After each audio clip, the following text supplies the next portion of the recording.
Bien, il se passe ce qu'on annonçait malheureusement depuis plusieurs années, c'est-à-dire que notre système est au bout. Après la surcharge des urgences, nous avons la surcharge des personnels qui n'acceptent plus de travailler dans des conditions dégradées.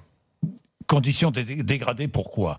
Conditions dégradées parce que toujours plus d'activités et Mhm. toujours moins de personnel, toujours moins de moyens, toujours moins de facilité pour hospitaliser les patients en aval des urgences. Donc vraiment, trop c'est trop. Trop, c'est trop.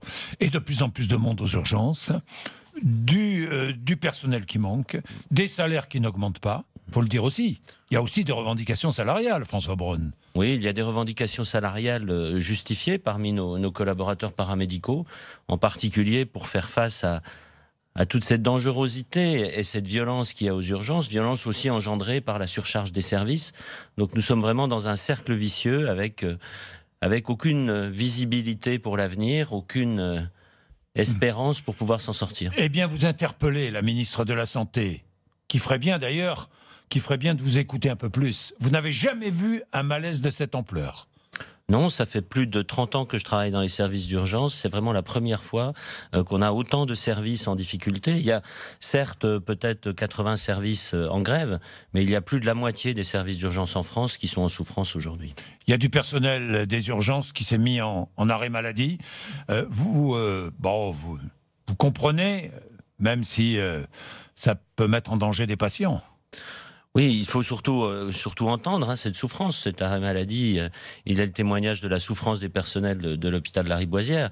Bien évidemment, notre fonction, notre éthique ne nous permet pas de mettre en danger la vie des patients. Et c'est pour ça qu'il faut faire attention. C'est d'ailleurs parce que la vie des patients peut être en danger que l'ensemble des personnels médicaux et paramédicaux protestent aujourd'hui. Oui, des personnels qui se sont mis en arrêt maladie à l'hôpital Lariboisière à Paris, mais aussi à l'hôpital de Chalon-sur-Saône en Saône-et-Loire. Même chose à Lons-le-Saunier, dans le Jura. Que demandez-vous ce matin à la ministre de la Santé, François Braun?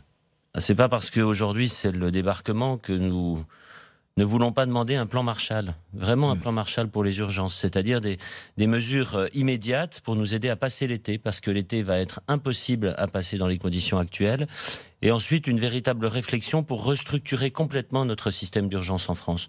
Nous avions un des meilleurs systèmes d'urgence qui s'est dégradé au cours de ces années, et nous souhaitons retrouver un petit peu cette capacité de prendre en charge ce pourquoi nous sommes faits, c'est-à-dire l'aide médicale urgente.